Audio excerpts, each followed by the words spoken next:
इस मूवी का main character एक औरत मेलिना है जो कि बहुत ही ज्यादा खूबसूरत दिखाई गई है। मेलिना एक छोटे से टाउन में रहती थी और वो उस टाउन की सबसे खूबसूरत औरत थी। टाउन के सब लोग उसे चाहते थे और टाउन की औरतें उससे जेलस थी और उस जैसा बनना चाहती थी। टाउन का हर मर्द चाहता था कि वो उसकी हो जाए। उसी टाउन में एक लड़का रोनाटो भी रहता था जो कि मेलिना से एज में काफी छोटा था। एक दिन रोनाटो नई साइकिल लेता है और अपने दोस्तों को दिखाने जाता है तो उसके दोस्त कहते हैं कि सुना है यहाँ से मेलिना गुजरने वाली है और वो सब उसको देखना चाहते थे। इसीलिए वो सब एक जगह पर इकट्ठे हो जाते हैं और मेलिना जब गुजरती है तो वो उसे देखने लगते हैं। रोनाटो जब उसे देखता है तो उसे ही देखता रह जाता है और अपनी नजरें उस पर से नहीं हटा पाता। फिर जब वो गुजर जाती है तो एक कॉर्नर में आके उसे फिर से देखने लगता है, यहाँ तक कि वो शहर के अंदर पहुँच जाती है और वो फिर भी उसका पीछा नहीं छोड़ता। मेलिना के फादर एक टीचर थे और उन्हें कानों से सुनाई नहीं देता था, यानी वो डेफ थे और ये सब बच्चे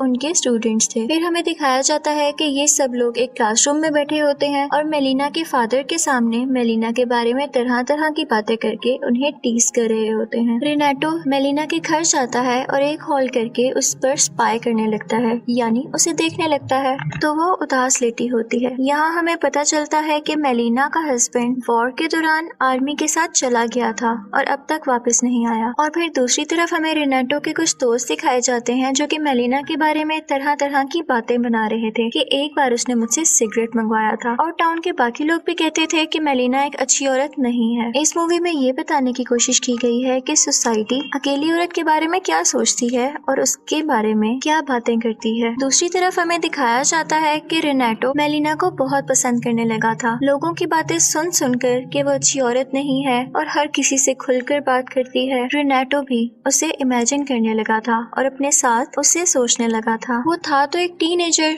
लेकिन रहना बड़ों की तरह चाहता था और इसीलिए उसने अपने फादर की पैंट कटवाकर खुद पहन ली क्योंकि अब वो शॉर्ट्स में शर्माया करता था। इस बात को लेकर उसके फादर उस पर बहुत गुस्सा हुए और कई बार उसे मार भी पड़ी, लेकिन रोनाटो फिर भी बाज न आया और उसने दिन रात बड़े लड़कों की तरह मेलिना का पीछा करना शुरू कर दिया। वो एक होल से उसके घर में देखा करता था और मेलिना को इस बात का बिल्कुल पता नहीं था कि कोई उस पर नजर रखे हुए है। फिर अचानक एक दिन मेलिना को खबर मिलती है कि उसका शौहर वॉर में मारा गया है, जिसको सुनकर वो बहुत परेशान हो जाती है और लेटकर रोने लगती है। और यहाँ पर हमें पता चलता है कि उसे अपने शौहर से वाकई बहुत मोहब्बत थी और अब जब उसे पता चला कि उसका शौहर इस दुनिया में नहीं रहा तो उसका इंतजार टूट चुका था और वो खुद भी। ये सोचते हुए कि अब मैं इस घर में रहकर क्या करूंगी, वो अपने फादर के घर शिफ्ट हो जाती है। एक दिन रोनाटो एक जगह पर काम कर रहा होता है कि वो सुनता है कि कुछ लोग मेलिना के बारे में बहुत बैड वर्ड्स यानी गलत लफ्ज इस्तेमाल कर रहे हैं। वो सोचता है कि मेलिना की सच्चाई तो सिर्फ मैं जानता हूँ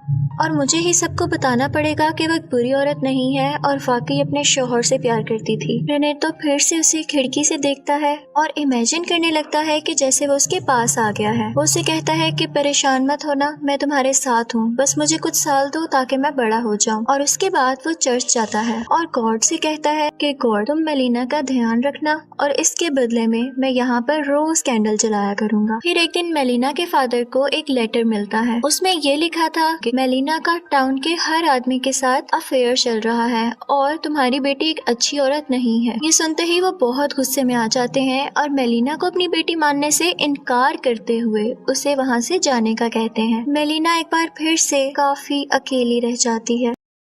रोनाटो को जब इस बात का पता चलता है कि मेलिना फिर से अकेली रहने लगी है तो वो फिर से रोज आकर उसे देखने लगता है और एक रात जब वो मेलिना के घर जाता है तो हॉल से देखता है कि उसके घर में एक पुलिस ऑफिसर है और कुछ ऐसा लग रहा था जैसे उन दोनों का वाकई में कोई अफेयर चल रहा है। रोनाटो को ये देखकर बहुत बुरा लगता है कि मैंने तो इसे अच्छी औरत समझा था और मैं तो दूसरों को भी बताने वाला था कि ये अच्छी औरत है। उसे अपनी आंखों पर यकीन नहीं हो रहा था। फिर वो पुलिस ऑफिसर उसके घर से बाहर आता है और रोनाटो एक कॉर्नर में छुप जाता है। पुलिस ऑफिसर जब बाहर आता है तो उसे एक डॉक्टर मिलता है और वो कहता है कि मेलिना तो मेरी फियांसी है तो तुम अंदर क्या कर रहे थे। इस बात को लेकर वो दोनों बहुत लड़ते हैं और पुलिस भी फौरन वहाँ पर आ जाती है। अब इसके बाद टाउन में ये बात पूरी तरह फैलने लगी थी कि मेलिना का एक शादीशुदा आदमी के साथ अफेयर है और इसके लिए उसे जेल भी हो सकती है। मेलिना काफी परेशान हो जाती है और फिर वो एक लॉयर के पास जाती है कि मेरी मदद की जाए। मेलिना का लॉयर केस केस जीत जाता है और ये पता चल जाता है कि डॉक्टर झूठ बोल रहा था। केस जीत जाने के बाद वही लॉयर मेलिना से जबरदस्ती करने की कोशिश करता है। मेलिना उसे बहुत रोकती है लेकिन कुछ नहीं कर पाती। रेनाटो ये सब होते हुए देख लेता है और वो बहुत ज्यादा परेशान हो जाता है। फिर हमें दिखाया जाता है कि मेलिना के फादर एक सफर पर गए हुए थे और उनका प्लेन क्रैश हो जाता है। मेलिना को जब ये पता चलता है तो वो बहुत दुखी होती है क्योंकि अब उसके पास कोई नहीं रहा था जो उसकी फेवर में बात कर सके, बोल सके। मेलिना को अपने हस्बैंड की वजह से जो पेंशन आती थी वो भी अब बंद हो चुकी थी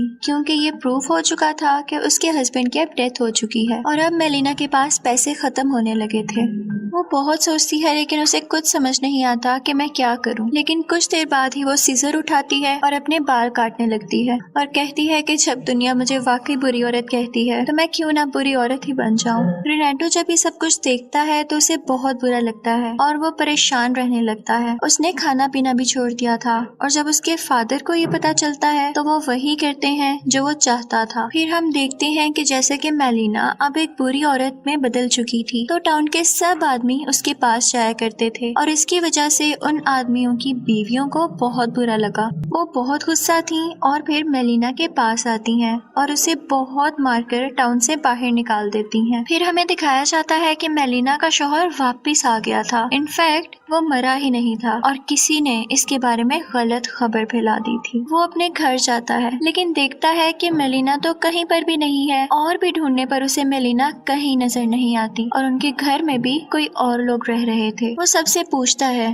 तो सब उसे बताते हैं तुम्हारी बीवी तो एक बुरी औरत बन चुकी है और अब वो यहाँ नहीं रहती। जब वो इस बात का पता करने अपने दोस्तों के पास जाता है तो उसके दोस्त भी उसका साथ नहीं देते और उसके काफी इंसल्ट करते हैं कि कैसे मर्द हो तुम, और उसे थप्पड़ मारकर गिरा देते हैं। रेनाटो को ये सब देखकर बहुत बुरा लगता है और वो सोचता है कि अब वक्त आ गया है कि मैं इन सबको बताऊं कि मेलिना कैसी औरत है और वो बुरी औरत क्यों बनी।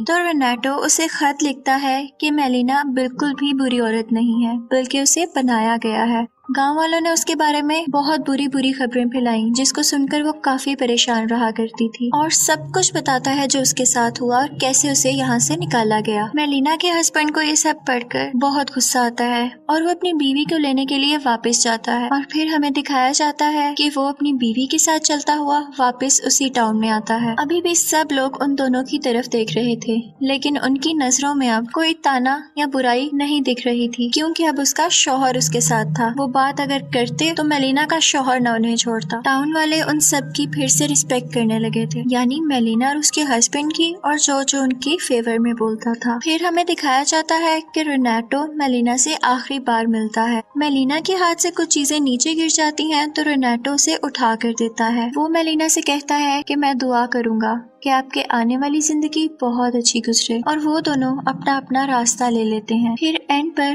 रेनाटो हमें खुद से बात करता हुआ दिखाया जाता है। वो कहता है कि वक्त गुजर गया और मेरा बहुत सी औरतों पर दिल लाया, मैंने उन्हें पसंद किया। वो मुझसे पूछती थी कि क्या मैं उन्हें याद रखूंगा तो मैंने हाँ कह दिया, लेकिन वो एक थी जिसे मैं आज तक नहीं भूला, न भूल सकूंगा, और वो थी मेलिना। और इसी के साथ मूवी एंड हो जाती है। इनफैक्ट इस मूवी में हमें सोसाइटी के बारे में बताया गया है कि अगर किसी जगह पर एक अकेली औरत रहती है तो सोसाइटी उसके बारे में तरह तरह की बातें बनाती है और ये नहीं सोचती कि उसके दिल पर क्या गुजरेगी और उसकी जिंदगी में क्या चल रहा है। किसी को इतनी बातें मत करो कि वो बुरा बनने पर मजबूर हो जाए।